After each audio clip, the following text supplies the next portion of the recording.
trying to read all my face, you don't say anything wrong. But it's hard telling my mind. Just hush. My heart's so strong. Because Why? it's so cute. Like, it's so true.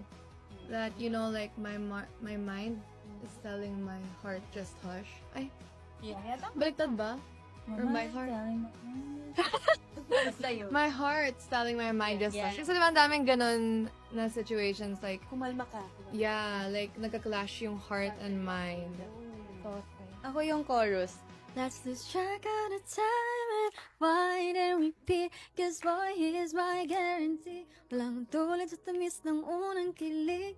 Siguro yun yung favorite part ko kasi ano siya parang yun talaga yung totoong nararamdaman mo kapag kasama mo yung someone na ina-admire mo, 'di ba? Like parang ayaw mo nang matapos yung oras. Gusto mo na lang na i-rewind yung pangyayari kasi ganun ka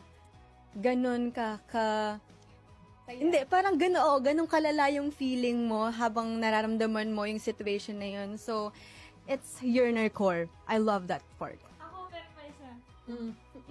Yung bridge part po. Ewan ko kasi gusto ko yung bridge ng song na to. Yung pag-change kasi ng beat. Ewan ko parang every time mag-rehearse tayo, pag papasok yung bridge, napapasmile talaga ako.